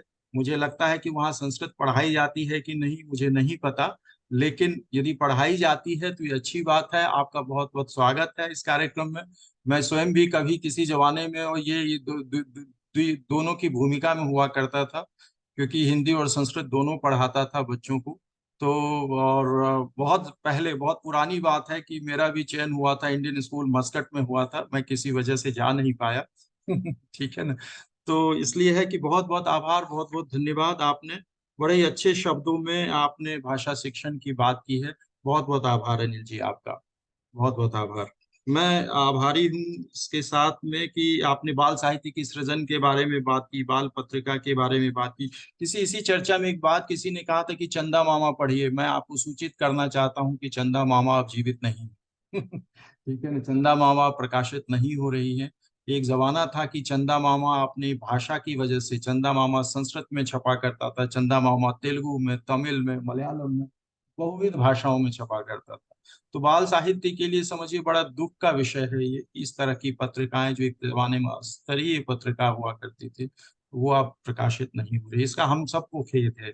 इस तरह की स्तरीय पत्रिकाओं का बंद हो जाना हिंदी समाज के लिए, बच्चों के लिए, सबके लिए अच्छी बात नहीं है। बट फिर भी ठीक है, कुछ और उसकी जगह पे रिक्ति पूर्ति हुई है, और जैसे बाल भारती है प्रकाशन विभाग की, आप उनको पढ़िए, अच्छी पत्रिका है। तो इसके साथ ही मैं आप सब लोगों का हार्दिक आभारी हूँ। मैं इसके साथ ही आभारी हूँ विश्व हिंदी सचिवालय के कर्मी जो इस कार्यक्रम में पधारे हैं, जो जुड़े हैं। श्री सोमदत्त काशीनाथ जी का, प्रकाशवीर जी हैं, मनदीप जी हैं, जो प्रत्यक्ष अप्रत्यक्ष रूप से नीरज जी जुड़े हैं, श्री अजय जी जुड़े हैं, सबका बहुत बहुत आभारी हूँ। मैं विशेषकर आभारी हूँ हिंदी से प्यार है के प्रतिनिधि श्री अनूप भार्गव जी का। आप हमारे साथ हमेशा जुड़े रहते हैं। आपका सहयोग, आपका मार्गदर्शन हम सबको निरंतर प्राप्त होता रहा। मैं आभारी हूँ इस कार्यक्रम में जुड़े हुए और लोगों के भी नाम मैं पार्टिसिपेंट्स में देख रहा हूँ। श्री सोनू कुमार जी का, प्रणब भारती जी जुड़े हैं, शिल्पा जी जुड़ी हैं, राजवीर सिंह जी जुड़े हैं, मिलन बिश्नोई जी जुड़े हैं, हेमंत जी जुड़े हैं, कुमार राकेश, लाला राम लैला जी हैं, रीना गुलेरिया जी हैं, और इसके अलावा भी जो फेसबुक और यूट्यूब के माध्यम से जुड़े हुए हैं, जुड़ने वाले हैं, उन सब का बहुत बहुत आभार। आप सब विश्व हिंदी सचिवालय के सरोकार में शामिल हुए, आप सब इस भाषिक जो यज्ञ है इसमें शामिल हुए, और हम सब में एक जो शिक्षण की, पठन की जो प्रवृत्ति के विकसित करने की दिशा में आप सबकी जो मुहिम है, ईश्वर करे वो जरूर जो रंग लाए। और मैं इन्हीं कामनाओं के साथ आप सबका एक बार पुनः शुक्रिया अदा करता हूँ, तहे दिल से शुक्रिया अदा करता हूँ। बहुत बहुत धन्यवाद, बहुत बहुत आभार। जय हिंद, जय मॉरिशस।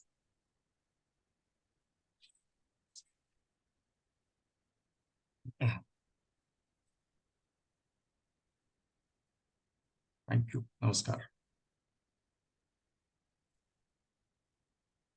मनदीप जी। सभी को धन्यवाद, आप सभी को धन्यवाद। मनदीप जी।